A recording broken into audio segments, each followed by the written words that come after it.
عنكم إذا فريق منكم بربهم يشركون ليكفروا بما آتيناهم فتمتعوا فسوف تعلمون. ويجعلون لما لا يعلمون نصيبا مما رزقناهم تالله لتسألن عما كنتم تفترون. وَيَجْعَلُونَ لِلَّهِ الْبَنَاتِ سُبْحَانَهُ وَلَهُم مَّا يَشْتَهُونَ وَإِذَا بُشِّرَ أَحَدُهُم بِالْأُنثَىٰ ظَلَّ وَجْهُهُ مُسْوَدًّا وَهُوَ كَظِيمٌ يَتَوَارَىٰ مِنَ الْقَوْمِ مِن سُوءِ مَا بُشِّرَ بِهِ أَيُمْسِكُهُ عَلَىٰ هُونٍ أَمْ يَدُسُّهُ فِي التُّرَابِ أَلَا سَاءَ مَا يَحْكُمُونَ لِلَّذِينَ لَا يُؤْمِنُونَ بِالْآخِرَةِ مَثَلُ السَّوْءِ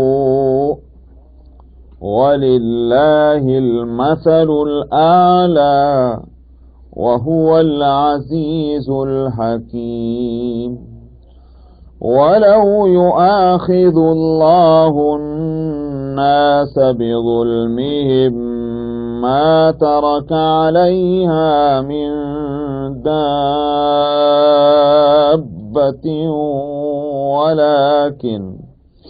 ولكن يؤخرهم إلى أجل مسمى فإذا جاء أجلهم لا يستأخرون ساعة ولا يستقدمون. صدق اللہ.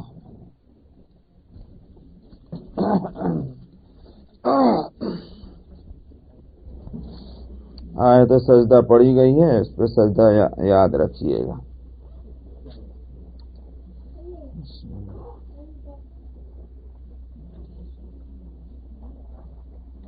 گزشتہ آیت میں اللہ سبحانہ و تعالی کی قدرت کو بتلایا گیا تھا کہ اس کی قدرت وسیع ہے، سو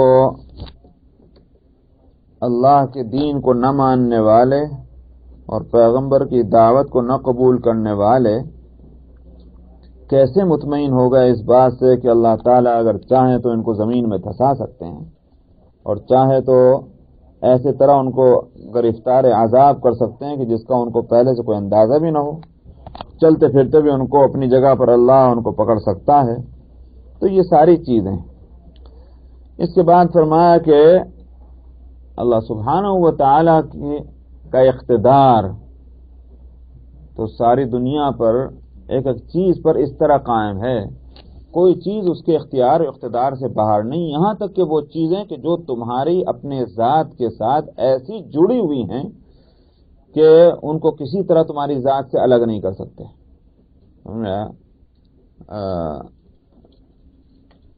جیسے سایہ کو فرمایا، سایہ جس چیز کا سایہ ہے اس کے ساتھ وہ جڑا ہوا ہے.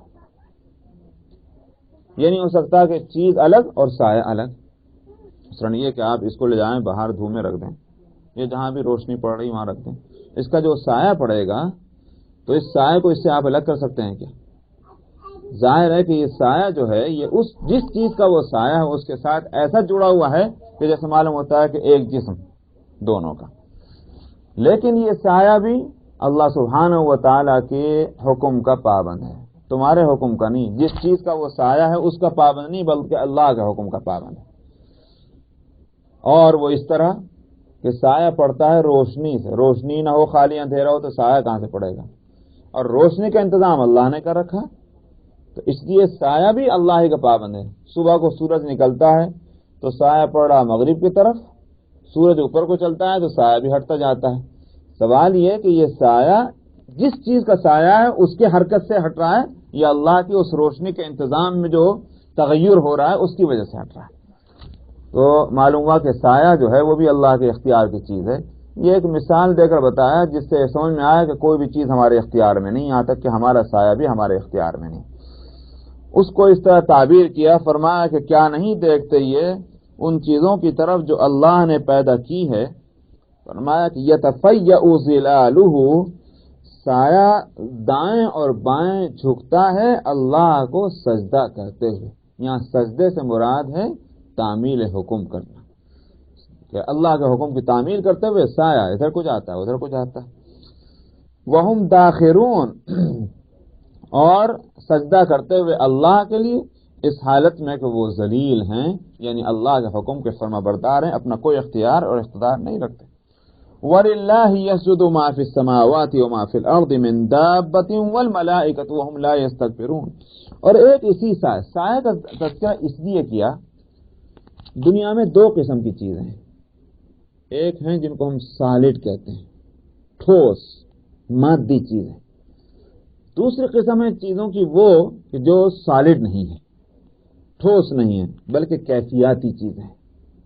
یعنی کیفیاتی چیزوں کو کیا کہیں گے؟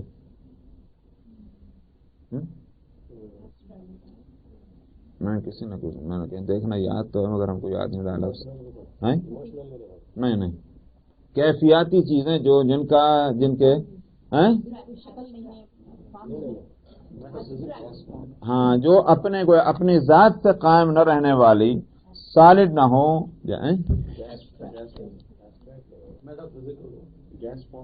ہاں میٹا فزیکل، یہ تو کچھ اور چیز ہو جائے گی. میٹا فزیکل نہیں ہونا چاہیے.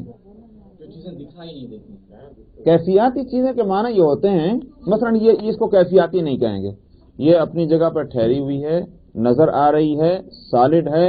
یہ کیفیاتی چیزیں جو ہیں وہ ان کا کوئی جسم نہیں ہوتا، ان کی کوئی باڈی نہیں ہوتی. سمجھ آیا؟ وہی جو آپ کہہ سکتے ہیں اس کو، جیسے روشنی ہے، سایہ ہے، آواز ہے. یہ ساری چیزیں جو ہیں یہ کیفیاتی کہلاتی ہیں. ان کو اللہ تعالیٰ نے لیا ہے کہ یہ ساری چیزیں جن کا کوئی اپنا نہ جسم ہے نہ ان کے باڈی ہے، یہ بھی ہمارے اختیار کی چیزیں ہیں. تو اللہ کا اختیار اور اقتدار اتنا وسیع ہے. ورنہ ہم کہہ سکتے ہیں ہمارا بھی تو اختیار ہے. کیسے اختیار؟ لو میں نے کتاب کو ادھر رکھ دیا، یہ میرا اختیار ہے. اللہ کے اختیار میں ہے تو کیا بڑی سمجھے، نعوذ باللہ. کوئی شخص یہ کہتا ہے. اس لیے اللہ تعالیٰ نے یہاں تمام چیزوں کو اپنے اختیار میں مجملاً کہنے کے ساتھ جن کو صراحتاً ایک چیز لی وہ ہے کیفیاتی چیزیں. اب کوئی شخص کہے کہ روشنی میرے اختیار میں ہے، ذرا روشنی کو ہاتھ سے پکڑ کر ادھر سے ادھر تو رکھ دو، ذرا سائے کو جو ہے ادھر سے ہٹا کر ادھر تو کر دو. یہ اپنے اختیار کی چیز نہیں. اللہ تعالیٰ نے ان کیفیاتی چیزوں کو فرمایا یہ بھی ہمارے حکم کی تعمیل کرتے ہیں، ہمارے اختیار میں ہیں. اور اس کے لیے کمال تعمیل کے لیے فرمایا سجدہ کرنے والی چیز. یہ تو وہ تفسیر ہے کہ جو مفسرین کرتے ہیں. یہاں سجدے سے مراد ہے تعمیل حکم، لیکن میرا ذہن جو اس طرف جاتا ہے وہ یہ کہ چونکہ ہمارا علم بہت محدود ہے، بیچارے مفسرین ہوں یا کوئی اور ہوں، وہ اس سے زیادہ کیا سمجھ سکتے ہیں کہ بھئی یہ سجدے سے مراد یہاں تعمیل حکم ہے. اس سے زیادہ اور کو مطلب سمجھ میں آتا نہیں. ہو سکتا ہے کبھی یہ عقدہ کھلے تو یہاں سجدے سے مراد حقیقی سجدہ ہے. یہ سائے جو ہیں انسانوں کے، یہ سائے جو ہیں چیزوں کے، جانداروں کے، بے جان چیزوں کے، یہ بھی کہیں سجدہ ہی کرتے ہوں گے اللہ سبحانہ و تعالیٰ کو. جیسے مثلا سورج کے تعلق سے ہے، واقعہ یہ ہے کہ آج تک اس کی حقیقت نہ کھل سکی. حدیث میں آتا ہے کہ نبی کریم صلی اللہ علیہ وسلم کسی جگہ تشریف رکھتے تھے. فرمایا جانتے ہو یہ سورج کہاں جا رہا ہے؟ عرض کیا اللہ کو معلوم، رسول کو معلوم. فرمایا کہ یہ چلتا ہے اور ایک جگہ پہنچتا ہے جہاں یہ جا کر اللہ کو سجدہ کرتا ہے اور اجازت چاہتا ہے آگے جانے کی. اجازت مل جاتی ہے آگے چلا جاتا ہے. فرمایا کہ بتائے گا کہ اس کو کہاں جائے گا، واپس جاؤ. وہ جو سورج مغرب سے نکلنے والی بات، یہ ایک جگہ پہنچ کر کے، اور وہ عرش کا ایک حدیث میں عرش کے نیچے پہنچ کر سجدہ کرتا ہے. اب یہاں جو ہے وہ علماء اس حدیث کی تفسیر میں پریشان ہیں، اور ہونا بھی چاہیے، اس واسطے کہ سورج کا یہ حرکت کرنا اب سائنسی اعتبار سے، یہ جو مشاہدے میں جو چیزیں آ رہی ہیں اس کے اعتبار سے اگر دیکھیے تو کس جگہ کو آپ یہ کہہ دیں گے کہ یہ جگہ وہ ہے جس کے لیے حدیث میں کہا گیا تحت العرش، اور پھر اس کے سجدہ کرنے کی معنی کیا ہے اس جگہ؟ تو علماء نے کہا کہ بس وہ مراد یہ ہے کہ اللہ کا وہ ہر وقت جو ہے وہ اللہ کا حکم لے رہا ہے، اللہ کی اجازت لے رہا ہے، یہ مطلب. میں نے کہا کہ واقعہ یہ ہے کہ یہاں اس کی کوئی تشریح کر ہی نہیں سکتا، لیکن کیا معلوم کبھی قیامت میں یا قیامت سے پہلے یا قیامت کے بعد محشر میں یہ حقیقت کھلے کہ سورج کے اللہ کو سجدہ کرنے کے معنی بھی کچھ تھے، سمجھ میں آیا؟ تو اس لیے میں نے کہا یہ وہ حقائق ہیں جن کے اوپر پردہ پڑا ہے، اور وہ اس دنیا انسان جو ہے اس کو نہیں سمجھ پاتا۔ اسی طرح سایوں کے سجدے کی بھی حقیقت ہے کہ یہاں فرمایا کہ یہ سجد للہ، یہ سجدہ کرتے ہیں اللہ کے لیے۔ فرمایا وَلِلَّهِ يَسْجُدُ مَا فِي السَّمَاوَاتِ وَمَا فِي الْأَرْضِ، اور ایک یہی کیا ہے، اللہ کے لیے تو آسمانوں اور زمینوں میں جو کچھ بھی ہے، من دابہ، ہاتھوں اور پیروں سے چلنے والے جانوروں کو دابہ کہتے ہیں، جیسے جس کو ہمارے یہاں کہتے ہیں چوپائے، سمجھ میں آیا؟ چوپائے کہتے ہیں جو جیسے گائے ہے، بکری ہے، بھینس ہے، اونٹ ہے، ان کو دابہ کہتے ہیں۔ تو فرمایا کہ آسمانوں اور زمین میں جو بھی دابہ ہیں، اور اسی طرح سے فرشتے، یہ سب اللہ کے لیے سجدہ کرتے ہیں۔ تو اصل تو دابہ چوپاؤں کو کہا جاتا ہے، مگر اس سے مراد جاندار مخلوق بھی ہوتی ہے، عام معنی میں پھر اس کو استعمال کر لیتے ہیں۔ قرآن حکیم میں مثلاً فرمایا کہ وَمَا مِن دَابَّةٍ فِي الْأَرْضِ إِلَّا عَلَى اللَّهِ رِزْقُهَا، کہ کوئی بھی جاندار زمین میں ایسی نہیں کہ جس کے روزی اللہ کے ذمہ نہ ہو۔ اصل لفظ تو دابہ جو ہے وہ چوپائے کے لیے ہے، مگر کبھی یہ لفظ عام معنی میں بھی استعمال، یہاں وہ عام معنی میں ہے، جاندار بے جان چیزیں نہیں، جاندار چیزیں آسمانوں میں اور زمین میں کوئی ایسی نہیں ہے، اور اسی طرح سے فرشتے کہ جو اللہ کے لیے سجدہ نہ کرتے ہوں، وَهُمْ لَا يَسْتَكْبِرُونَ، اور وہ ذرا تکبر نہیں کرتے۔ مراد فرشتوں کا مقام ساری مخلوقات میں بلند ہے، اور کبھی انہوں نے نافرمانی نہیں کی، نورانی مخلوق ہے، لیکن اس کے باوجود وہ تکبر نہیں کرتے اللہ کے سامنے سجدہ کرنے میں۔ لیکن یہ کفار جو ہیں مشرکین، یہ کیوں نہیں مانتے؟ تکبر ہے ان کے دماغوں میں، اس واسطے فرمایا کہ تمہاری حقیقت کیا ہے اللہ کی قدرت کے سامنے۔ اس سے یہ بات بھی کھلی۔ یہ ایک تیسرا علم ہے جس کی حقیقت اب تک بھی نہیں کھلی، اور وہ یہ کہ زمین کے اندر تو دابہ ہیں، لیکن زمین کے علاوہ بھی کچھ کہیں اور دابہ ہیں، جاندار مخلوقات ہیں علاوہ فرشتوں کے۔ فرشتوں کو تو کہا گیا ہے، لیکن فرشتوں کے علاوہ زمین میں تو ہیں جاندار مخلوق، انسان ہیں، حیوانات ہیں، سب، لیکن کیا زمین کے علاوہ بھی اور بھی کہیں ہے اس طرح کی مخلوق؟ آیت جو ہے وہ عام ہے، ہو سکتا ہے کہ یہ حقیقت بھی کبھی کھلے، اور سائنسداں جو آج بھی محنتیں کر رہے ہیں اس بات کو پتہ لگانے کے لیے کہ جو اور کرے ہیں وہاں مخلوقات ہے کہ نہیں ہے۔ قرآن کے یہ الفاظ جو ہیں اس میں یوں بھی کہا جا سکتا ہے کہ زمین کے اندر دابہ اور زمین کے علاوہ اور جگہ فرشتے، یوں بھی آپ کر سکتے ہیں، اور یوں بھی کہہ سکتے ہیں کہ فرشتے زمین اور دابہ زمین میں اور آسمانوں میں، یوں بھی آپ ترجمہ کر سکتے ہیں۔ اس لیے میں نے کہا کہ یہ ایک تیسرا علم ہے ان دو آیتوں کے اندر جس کی حقیقت ابھی نہیں کھلی، کہ جاندار مخلوقات زمین کے علاوہ کہیں اور بھی ہے کہ نہیں ہے۔ تو ہو سکتا ہے کہ کسی وقت حقیقت کھلے تو یہ آیت جو ہے وہ واضح ہو جائے۔ یخافون ربهم من فوقهم ويفعلون ما یؤمرون، یہ سب کے سب اپنے رب سے ڈرتے ہیں جو اس سے اوپر جس کا حکم چلتا ہے، ويفعلون ما یؤمرون، اور کرتے وہی ہیں جو اللہ ان کو حکم دیتا ہے۔ یہاں کرنے سے مراد کیا ہے؟ یہاں کرنے سے، یہاں اصل میں وَلِلَّهِ يَسْجُدُ مَا فِي السَّمَاوَاتِ عام ہے، زمینوں میں اور آسمانوں میں جو بھی کچھ ہے وہ سجدہ کرتے ہیں، اور جو کچھ اللہ کہتا ہے اس کو کرتے ہیں۔ سوال یہ کہ پھر یہ کفار و مشرکین کو کیا کہیں گے؟ کیا اس سے خارج ہیں؟ یہاں داخل ہیں یہ سب اس میں۔ دراصل دو چیزیں ہیں، ایک ہے اللہ کے وہ احکام جن احکام کو احکام تکوینی کہتے ہیں، تکوینی یعنی جس میں بندے کا اور کسی چیز کا اختیار نہیں، اللہ نے فرما دیا ہو جا، وہ ہوتا ہی، مجال نہیں کہ اس کے خلاف۔ جیسے مثلا خود انسانوں کے اندر اللہ کا فیصلہ یہ ہے کہ یہ بیمار ہو جائے، اب جس کے لیے فیصلہ بیمار ہو جائے، چاہے وہ کتنا ہی بڑا کافر ہو، مشرک ہو، خدا کا منکر ہو، اللہ کا اس کے اختیار میں نہیں یہ بات کہ صاحب وہ میں نہیں ہوتا بیمار۔ یہ ہے اللہ کا حکم تکوینی۔ بارش برسے، دھوپ نکلے، ساری دنیا کے جابر اور ظالم اور منکرین خدا جمع ہو کر کے بھی فیصلہ کرنے بارش نہیں ہوگی، ہو نہیں سکتا، بارش ہوگی۔ یہ ہے تکوینی حکم اللہ کا۔ اس تکوینی حکم کے آگے سب سرنگوں ہے، یہ کافر بھی سرنگوں ہے، کوئی نہیں بچا ہوا۔ ایک ہے اللہ کا حکم تشریعی، اللہ تعالیٰ فرماتے ہیں میری عبادت کرو، نماز پڑھو، روزہ رکھو، زکوٰۃ دو، وغیرہ وغیرہ وغیرہ۔ یہ سارے حکم تشریعی ہیں، جس حکم کو پہنچانے کے واسطے انبیاء علیہ الصلوۃ والسلام دنیا میں بھیجے گئے، اور اس کے لیے کسی کو مجبور نہیں کیا گیا۔ لا اکراہ فی الدین، اس معاملے میں کسی کو مجبور نہیں کیا گیا کہ اگر نہیں کر یہ کرنا ہی پڑے گا، ایسی صورت نہیں، اختیار ہے، کرو گے یا نہ کرو گے، دونوں اختیار ہیں۔ ہاں کرو گے تو جزا ملے گی، نہیں کرو گے تو سزا ملے گی۔ یہ حکم تشریعی ہے۔ یہاں بات یہ ہو رہی ہے کہ اللہ کے حکم تکوینی کے آگے تو تم سب سرنگوں ہو۔ حکم تشریعی جس میں تم کو اختیار دیا، تم اس میں تکبر کر رہے ہو، یہ کہاں کی عقل مندی کی بات ہے۔ اس نقطے کو سمجھانے کے لیے یہ آیتیں اس طرح سے لائی گئی۔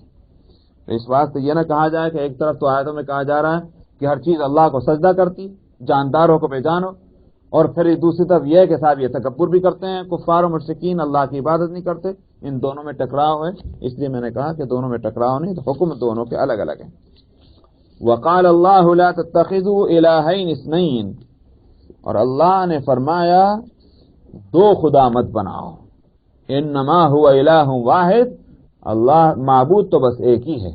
دو خدا نہ بناؤ، دو معبود نہ بناؤ کے معنی یہ ہیں کہ ایک کے بعد ایک سے زائد جو عدد ہے وہ کیا ہے؟ ایک سے زائد عدد کیا ہے؟ دو نہ بناؤ کا مطلب یہ ہے کہ یہ نہیں ہے کہ تین بنا لو، بلکہ یہ کہ جب دو نہ بناؤ تو تین بھی نہ بناؤ گے، سمجھ میں آئی؟ یہ مطلب ہے۔ اسی لیے فرمایا انما هو الہ واحد، وہ تو ایک ہی معبود ہے، تو دو تک کی گنجائش نہیں جائے کہ تم کروڑ ہا کروڑ بنا لو، اس کی کہاں سے گنجائش ہوگی؟ فرمایا وقال اللہ لا تتخذوا الہین اثنین، اللہ نے فرمایا دو معبود بھی نہ بناؤ، اللہ تو بس ایک ہی معبود ہے، فإیایا فرحبون، سو مجھ سے ہی ڈرتے رہو۔ وَلَهُ مَا فِي السَّمَاوَاتِ وَالْأَرْضِ وَلَهُ الدِّينُ وَاصِبًا، اور اسی کی ملکیت ہے جو کچھ آسمانوں میں ہے اور زمین میں ہے، اور وَلَهُ الدِّينُ وَاصِبًا، اور ہمیشہ کے واسطے بندگی اسی کی ہے۔ یہاں دین سے مراد ترجمہ کرنا پڑے گا بندگی، ہمیشہ پائیدار بندگی جو ہے وہ اسی کی ہے۔ یہ نہیں کہ آج کا خدا کل کا جو ہے وہ معزول ہو گیا، آج اس کا اقتدار ہے لیکن کل کو وہ کرسی سے ہٹا دیا گیا، یہ نہیں، بندگی ہمیشہ ہمیشہ کے واسطے اسی کے لیے۔ افغیر اللہ تتقون، کیا اللہ کے علاوہ تم دوسروں سے ڈرتے ہو؟ جیسے میں نے کہا تھا گزشتہ دفعہ بھی کہ مشرکین کے ہاں کیا ہے، اللہ کے منکر نہیں ہوتے، یہ لوگ اللہ کو مانتے ہیں، مگر ساتھ میں دوسری چیزوں کو بھی یہ ہے کہ صاحب یہ نقصان پہنچانے والی، یہ نفع پہنچانے والی، جس چیز کو نفع پہنچانے والی سمجھا تو معبود بنا لیا، جس کو نقصان پہنچانے والی سمجھا معبود بنا لیا۔ اللہ تعالیٰ کا فرمانا یہ ہے کہ یہ ڈر اور خوف اور لالچ اور طمع جو تمہارے دل میں اللہ کے علاوہ دوسری چیزوں سے ہے، یہ نکل جانی چاہیے۔ اللہ سے ڈرو اور اللہ سے امید رکھو خیر کی۔ وما بكم من نعمة فمن الله ثم اذا مسكم الضر فإليه تجأرون، جو بھی مہربانی، جو بھی نعمت، جو بھی آرام، جو بھی آسائش تمہارے پاس ہے یہ اللہ کی طرف سے ہے، کوئی دوسرا نہیں جس نے تم کو یہ کچھ دیا ہو۔ پھر کیا ہوتا ہے؟ فرمایا کہ چنانچہ جب تمہیں کوئی مصیبت آ جائے، مصیبت آنے کا مطلب کیا ہوا؟ وہ نعمت، وہ آرام، وہ آسائش وہ موجود نہیں۔ جب مصیبت آتی وہ آرام کہاں رہے گا؟ فرمایا دیکھو جب کوئی مصیبت تمہیں آ کر پکڑتی ہے، چھوتی ہے، اور مسا کا لفظ یہاں بڑا بلیغ ہے، اس میں بلاغت ہے، مطلب یہ ہے کہ ابھی مصیبت نے تم کو پورے طور پر پکڑا نہیں، ذرا ٹچ ہی کیا تم کو مصیبت نے، فوراً تم جو ہے ہائے اللہ کر کے اللہ کی طرف دوڑتے ہو۔ فَإِلَيْهِ تَجَرُونَ، تم اللہ کی طرف لپکتے ہو۔ یہ اللہ کی طرف لپکنا یہ اس بات کی دلیل ہے کہ اس وقت تمہیں اس بات کا احساس ہے کہ نعمت بھی دینا اللہ کے اختیار کی بات، لیکن جب نعمت مل جاتی ہے فرمایا ثم اذا کشف الضر عنکم، پھر جب وہ مصیبت تم سے دور ہو جاتی ہے، اذا فریق منکم بربہم یشرکون، ایک جماعت تم میں کی جو ہے وہ اپنے رب کے ساتھ شریک کر لیتی، کہنے صاحب یہ فلانے کی مہربانی سے یہ ہوا، فلانے کی کوشش سے یہ ہوا، پھر وہ اللہ کو بھول کر دوسرے یاد آنے لگتے ہیں۔ لیکفروا بما آتیناہم، تاکہ یہ انکار کر دیں اس نعمت کا جو ہم نے ان کو دی ہے۔ فتمتعوا، فرمایا ٹھیک ہے، فائدہ اٹھا لو کچھ دن، فسوف تعلمون، قریبی وہ وقت آ رہا ہے کہ پتہ چل جائے گا تمہیں کہ کس کی نعمت دی ہوئی تھی، کس نے وہ مصیبت تم سے دور کی تھی۔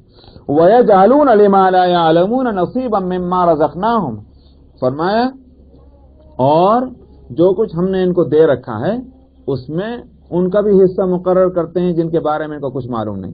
معلوم نہ ہونا یہ کہ صاحب یہ جو کہتے ہیں کہ فلانا جو اولاد دیتا ہے، فلانا بارش برساتا ہے، فلانا مقدمے میں کامیابی کرتا، یہ اس کا علم نہ ہونا، یہ اس بات کے لیے کب ان کو یہ بات معلوم تھی یا کب انہوں نے دیکھا تھا کہ اللہ نے یہ اختیار ان کو دیا؟ یہ ہے لما لا یعلمون۔ فرمایا کہ وَيَجْعَلُونَ، اور بناتے ہیں وہ لما لا یعلمون، جن ان چیزوں کے لیے جس کا علم ان کے پاس نہیں ہے کچھ بھی، نصیبا مما رزقناہم، ان کے لیے حصہ مقرر کرتے ہیں ان چیزوں میں سے جو ہم نے دیا ہم نے، اور شکریہ ادا ہوں دوسروں کے، جن میں نظر ہو دوسروں کے نام کی۔ تاللہ لتسألن عما کنتم تفترون، قسم اللہ کی تم سے پوچھا جائے گا جو تم جھوٹ گھڑتے ہو، یعنی یہ کہ یہ اختیار فلاں کو ہے، فلاں کو ہے، یہ سارا جھوٹ ہے، اس کے بارے میں تم سے سوال کیا جائے گا۔ وَيَجْعَلُونَ لِلَّهِ الْبَنَاتِ سُبْحَانَهُ وَلَهُم مَّا يَشْتَهُونَ، اور فرماتے ہیں کہ اللہ کے لیے یہ بیٹیاں تجویز کرتے ہیں۔ مشرکین مکہ یہ کہا کرتے تھے، مشرکین کے ہاں جو بت تھے ان میں نر کم تھے، مادہ زیادہ تھی، اور وہ مادہ جو تھیں وہ بھئی کیا ہے؟ یہ فرشتے ہیں، اور فرشتے کیا ہیں؟ اللہ کی بیٹیاں۔ قرآن حکیم میں دوسری جگہ بھی ہے کہ انہوں نے ملائکہ کو، فرشتوں کو اناسن، عورتیں کہا، اور پھر ان کو اللہ کی بیٹیاں قرار دیا۔ تو فرمایا کہ وَيَجْعَلُونَ لِلَّهِ الْبَنَاتِ سُبْحَانَهُ وَلَهُم مَّا يَشْتَهُونَ، فرمایا پاک ہے اس کی ذات۔ اول تو یہ بات ہے کہ اس شرک سے اللہ کی ذات پاک ہے، اور عجیب بات یہ ہے کہ اپنے لیے کیا تجویز کرتے ہیں؟ جو یہ چاہتے ہیں، اپنے لیے تو پسندیدہ چیز، اور اللہ کے واسطے بیٹیاں۔ مطلب یہ نہیں ہے کہ اللہ کے نزدیک بیٹیاں پسندیدہ نہیں ہیں، یہ مراد نہیں، بلکہ یہ ایک مشرکین کی حالت کو بتلانا ہے۔ مشرکین کی حالت یہ تھی کہ وہ اپنے لیے تو بیٹیاں پسند نہیں کرتے تھے، اور اللہ کے لیے کہتے تھے اللہ کی بیٹیاں۔ یہ بتلانا ہے کہ کم وقتوں تم ایک تو غلطی یہ کر رہے ہو کہ شریک اللہ کے ساتھ شریک بنا رہے ہو، اور پھر شریک بھی یہ کہہ کر بنا رہے ہو کہ اللہ کے لیے بیٹیاں، اور اپنے لیے بیٹیاں پسند نہیں کرتے۔ یہ دو خطائیں، دو غلطیاں تم کر رہے ہو۔ وَإِذَا بُشِّرَ أَحَدُهُم بِالْأُنثىٰ ظَلَّ وَجْهُهُ مُسْوَدًّا وَهُوَ كَظِيمٌ، فرمایا جب ان میں سے کسی کو بچی اور لڑکی کے ہونے کی خوشخبری سنائی جاتی ہے، ان کے چہرے سیاہ پڑ جاتے ہیں، اس حالت میں کہ غصہ ان پر سوار ہوتا ہے۔ یہ خبر سننے کو تیار نہیں کہ ان کے یہاں بیٹی پیدا ہوئی ہے۔ کیوں؟ اس واسطے کہ صاحب گھر داماد آئے گا، وہ دھبا لینے کو تیار نہیں ہوتا، جہالت۔ اس واسطے فرمایا کہ یتوارا من القوم من سوء ما بشر به، قوم سے چھپا پھرتا ہے، منہ چھپائے پھرتا ہے اس برائی کی وجہ سے کہ جس برائی کی ان کو خوشخبری دی گئی۔ اب اس کے بعد سوچتا ہے ایمسکہ علی ہون، کیا اس لڑکی کو روک لے ذلت کو برداشت کرتے ہوئے، ام یدسہ فی التراب، یا اس کو زمین میں گاڑ دے۔ یہ رسم جو تھی مشرکین مکہ میں بھی تھی، ہندوستان کے ہندوؤں میں بھی تھی، جگہ جگہ تھی، جہاں جہاں جہالت کا دورہ تھا وہاں یہ تھا۔ لڑکی پیدا ہو یا تو یہ کہ یہ داغ اپنے گویا ماتھے پر لگا لو، اگر محبت سے مجبور ہے تو یہ بدنمائی بھی لے لو، اپنے لیے قبول کرو کہ صاحب بیٹی کے باپ ہو، تم کسی بیٹی کے باپ ہو، یہ الزام بھی لے لو اگر تم محبت سے مجبور ہو، اور اگر جیدار ہو، ہمت والے ہو تو جا کر دفن کر دو، تاکہ یہ الزام تمہارے اوپر نہ آئے کہ تم کسی بیٹی کے باپ ہو۔ یہ تھی وہ صورت۔ فرمایا کہ دیکھو یہ عالم جن کا ہے کہ یہ اپنے لیے بیٹیاں پسند نہ کریں، گوارا نہ کریں، منہ چھپاتے پھریں، یہی قوم اللہ کے لیے یہ کہتی ہے کہ اللہ کی بیٹیاں ہیں۔ تو یہ تھی بات، ورنہ جہاں تک اسلام کا تعلق ہے اور اللہ سبحانہ و تعالیٰ کے حدیث سے جو معلوم ہوتا ہے وہ تو یہ کہ بیٹیوں کا ہونا زیادہ پسندیدہ ہے۔ اسی واسطے حدیث میں آتا ہے کہ من عال جاریتین فأدبہما وحسن ادبہما فہو وأنا کہاتین فی الجنہ، فرمایا کہ جس کی دو بیٹیاں ہیں اور اس نے ان کو تعلیم دی، اچھی تعلیم دی، اخلاق سکھلایا، ادب سکھلایا، فرمایا وہ اور میں دونوں جنت میں اس طرح ہوں گے۔ وضم اصابعہ آپ نے اپنی دونوں انگلیوں کو ملا کر فرمایا میں اور وہ جنت میں اس طرح ہوں گے. کسی نے عرض کیا یا رسول اللہ اور تین، یعنی کسی کے تین بیٹیاں اور تینوں، فرمایا اور تین بھی. مطلب یہ ہے کہ دو ہی کی شرط نہیں ہے، تین بیٹیاں. اسی طرح سے قرآن حکیم میں بھی جہاں اولاد کے ہونے کا ایک جگہ تذکرہ ہے، وہاں بیٹیوں کا پہلے ذکر آیا، بیٹوں کا پہلے ذکر آیا. مفسرین اس سے کہتے ہیں، اس سے نتیجہ نکالتے ہیں کہ پہلے بیٹیوں کا تذکرہ کرنا اس بات کی طرف اشارہ کر رہا ہے کہ افضلیت بیٹیوں میں ہے. جیسے کہ قرآن حکیم میں مثلا ترتیب پہ تو ایک چیز رکھتی، ترتیب میں ایک معنی ہے، ایک ترتیب سے بھی فضیلت نکلتی. جو چیز پہلے آ رہی ہے معلوم ہوتا ہے وہی افضل ہے، جس کو بعد میں لا رہے ہیں معلوم ہوتا ہے کہ وہ اتنی اس کے مقابلے میں کم درجے. مثلا قرآن حکیم میں ہے، جہاں تک نبی کریم صلی اللہ علیہ وسلم کے جس خواب کا تذکرہ ہے کہ فتح مکہ ہوگا، لقد صدق اللہ رسول الرؤیا بالحق، اللہ سبحانہ و تعالی نے سچ کر دیا ہے اپنے رسول کے خواب کو. لتدخلن المسجد الحرام ان شاء اللہ آمنین محلقین رؤوسکم ومقصرین، انشاءاللہ تم ضرور بیت اللہ میں داخل ہوگے امن کے ساتھ، سروں کو مڈا کر اور بال کترواتے ہوئے. دو چیزیں ہوتی ہیں، یعنی مطلب یہ کہ عمرہ کرنے والا ہو یا حج کرنے والا ہو، جب وہ احرام کھولتا ہے تو احرام کھولنے سے پہلے یعنی عمرہ کے اور ارکان ادا کر کے اسی طرح حج کے بال کاٹنے ہیں. تو بال کاٹنے کی دو صورت ہے، یا تو شیو کر دے پورا صاف، حلق جس کو کہتے ہیں، یا پھر کٹنگ کرے. تو اجازت دونوں کی ہے، لیکن محلقین کا لفظ پہلے ہے، مقصرین کا لفظ بعد میں ہے. تو اس سے نتیجہ کیا نکلا کہ مڈانا جو ہے یہ افضل ہے، کترانا بھی جائز ہے. اسی واسطے حدیث میں آیا اللہم ارحم المحلقین، اے اللہ مڈانے والوں پر رحم فرما. عرض یا رسول اللہ والمقصرین، صحابہ نے عرض کیا اور مقصرین بھی یا رسول اللہ، یعنی کتروانے والے. اللہ آپ نے پھر فرمایا اللہم ارحم المحلقین، اے اللہ حلق کرنے والوں پر رحم فرما، یعنی مڈانے والوں پر. صحابہ نے پھر عرض کیا والمقصرین، آپ نے پھر تیسری بار فرمایا اللہم ارحم المحلقین والمقصرین. آپ نے تیسری مرتبہ میں آ کر فرمایا اے اللہ رحم فرما حلق کرنے والے اور قصر کرنے والوں پر، ورنہ پہلے دو مرتبہ خالی محلقین پر رحم فرمانے کی دعا کر رہے تھے آپ. تو آیت اور روایت سے حلق کی فضیلت سامنے آتی ہے، یعنی مڈانے کی. میں یہ کہہ رہا تھا کہ یہ فضیلت آیت سے جو نکل رہی ہے وہ اس سے کہ اس کو پہلے لایا گیا. تو ترتیب میں جو چیز پہلے ہے اس کا درجہ بڑھا ہوا ہے. جہاں اولاد کے ہونے کی نعمت کو بتلایا گیا وہاں بیٹیوں کا پہلے ذکر ہے، بیٹوں کا بعد میں. اس سے علماء کہتے ہیں مفسرین کہ جس کے ہاں بیٹیاں پیدا ہوں وہ اس کے معنی یہ ہے کہ اس کو ایک فضیلت حاصل ہے اللہ کی طرف سے. اور ویسی بھی اگر دیکھا جائے تو اگرچہ یہ غیر اختیاری چیز ہے، مگر یہ کہ ایک لحاظ سے اگر دیکھا جائے تو نبی کریم صلی اللہ علیہ وسلم کی بھی اس اتباع نصیب ہو جاتا ہے غیر اختیاری ہی صحیح کہ آپ کی بھی بیٹیاں پہلے ہوئی تھیں. فرمایا کہ الا ساء ما يحكمون، دیکھو تو صحیح کیسے برا فیصلہ یہ کرتے ہیں. تو اپنے لیے جو چیز پسند نہ ہو وہ اللہ کے لیے پسند. للذین لا یؤمنون بالآخرۃ مثل السوء وللہ المثل الاعلی، جو اللہ آخرت کا یقین نہیں کرتے بری باتیں تو ان کو زیب دیتی ہیں، وصف تو ان کے برے ہیں، اللہ کے اندر اوصاف کہاں سے برے ہو جائیں گے؟ اللہ کی شان تو بڑی ہے. وہو العزیز الحکیم، وہی غالب ہے اور وہی حکمت والا ہے. ولو یؤاخذ اللہ الناس بظلمہم ما ترک علیہا من دابہ، فرمایا کہ یہ ظالم جو ہیں وہ تو واقعہ یہ ہے کہ مستحق تو ایسے ہیں کہ ان کو سزا بھرپور ملے، مگر اللہ کا قانون یہ ہے کہ اللہ تعالیٰ فوری سزا نہیں دیتے. یہ نہیں ہے کہ ادھر غلطی کرے ادھر فوراً جو ہے ڈنڈا لگے.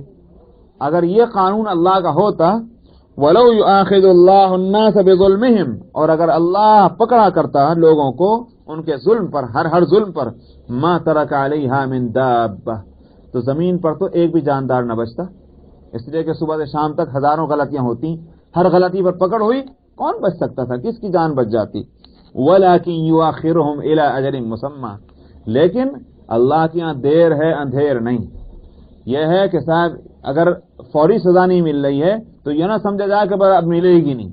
فرمایا کہ اللہ تعالیٰ اس کو مؤخر کر رہے ہیں ان سزاؤں کو ایک مقررہ مدت کے واسطے